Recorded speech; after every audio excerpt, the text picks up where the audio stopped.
It starts the same way every time. You have a task, a deadline, an important project, something that absolutely needs to get done. And yet, instead of doing it, you open YouTube, you check Instagram.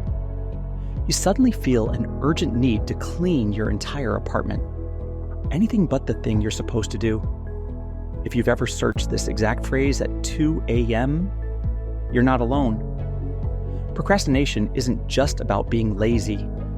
In fact, most procrastinators want to be productive. They care about their work. They know the deadline is looming, and yet they still delay. So why do we do this to ourselves? And more importantly, how do we stop? 1. The war inside your brain. Short-term versus long-term you. Inside your brain, there are two opposing forces. Let's call them instant gratification you and rational, responsible you. Instant gratification. You want comfort, pleasure, and zero stress. Right now. Rational you, on the other hand, sees the big picture.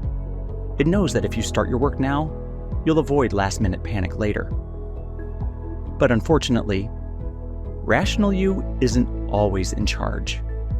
When given the choice between a future reward, like getting an important project done, and an immediate reward, like watching just one more video, our brains often pick the easier option because it feels good in the moment.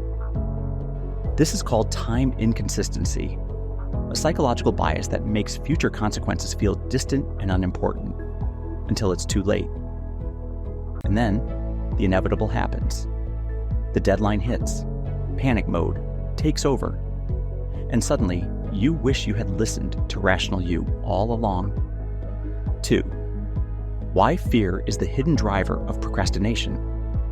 But here's something most people don't realize. Procrastination isn't just about poor time management. At its core, it's about fear. Fear of failure. Fear of imperfection. Fear of judgment. These are often the real reasons we avoid tasks, because deep down, we're afraid we're not good enough. Think about it. Have you ever put off starting something not because you were lazy, but because you didn't know where to begin? Or because you were scared the result wouldn't be perfect? The truth is, waiting for the perfect time is just another form of procrastination. The longer you wait, the scarier the task feels, until eventually, you're trapped in a cycle of avoidance. Okay, so now we know why we procrastinate. The question is, how do we break the cycle? First, try the 5-minute rule. Tell yourself you'll work on the task for just 5 minutes. That's it. No commitment beyond that. Most of the time, starting is the hardest part. But once you begin, your brain naturally wants to keep going. Second, break overwhelming tasks into tiny, achievable steps. Instead of write a report, start with write the first sentence. Instead of study for an exam, begin with review one chapter. Small progress builds momentum, and momentum makes tasks feel less impossible. Third, remove temptation. If your phone is your biggest distraction, put it in another room.